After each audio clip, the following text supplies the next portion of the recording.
ধন্যবাদ আরিফ এবং রাজু ভাই। আপনারা জানেন আমরা একটা বড় প্রত্যাশা নিয়ে ফুলগাজীবাসী আজকে স্টেডিয়ামে এসেছি। আমাদের প্রত্যাশা শুধু আজকে কিন্তু শেষ না, প্রত্যাশা কিন্তু আমরা এই ফাইনাল, এই জেলা প্রশাসক গোল্ড কাপ টুর্নামেন্টের আমরা ফাইনাল হয়ে ফুলগাজী যাওয়া। তো আজকের প্রত্যাশা কমসে কম আমরা 2-0 গোলে বিজয় হয়ে আমরা ফুলগাজী যাব। আমরা এই জন্য ফুলগাজীবাসীর দোয়া চাই। ফুলগাজীতে যারা অবস্থান করছেন তারা দ্রুত আমাদের মাঠে চলে আসেন। ফেনী শহরে যারা ফুলগাজীর আছেন সকলকে আমরা মাঠে আসার জন্য অনুরোধ করছি। আমরা সকলের দোয়া চাই। আমরা আমাদের আজকের প্রত্যাশা মিনিমাম আমরা 2-0 গোলে বিজয়ী আজকে ফুলগাজী যেতে চাই। ধন্যবাদ।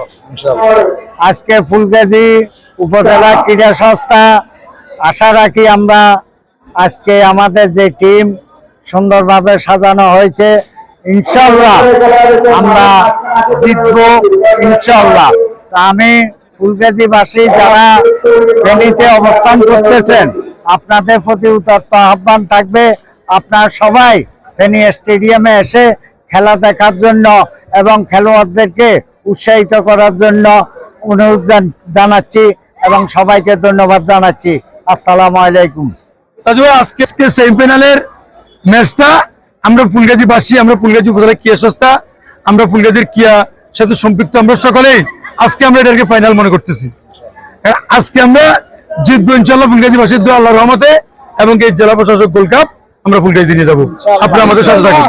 ইনশাল্লাহ আমাদের প্রত্যাশা জয়ের কোনো বিকল্প নাই। আজকে সেমিফাইনাল দুটা ম্যাচে আমরা ভালো করছি। প্রথম ম্যাচ আমরা ভালো খেলে হেরেছি, দ্বিতীয় ম্যাচও আমরা ভালো খেলে 1-0 জয় লাভ করছি পশ্চিম সাথে। ইনশাল্লাহ সোনাহাউজের সাথে আজকে সেমিফাইনাল ম্যাচ ইনশাল্লাহ আমরা জয়ের আশাবাদী।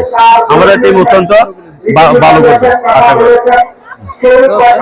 আশা করি যে ইনশাল্লাহ ভালো করব। গত 2 ম্যাচে ফুলগাজী ভালো খেলেছে, আমাদের বিশ্বাস আজকে আমরা সর্বোচ্চ ভালো খেলা দিয়ে জয় নিয়ে ফিরে যাবো, এই আশাবাদ ব্যক্ত রাখছি আমরা। জয়ের কোনো বিকল্প নাই।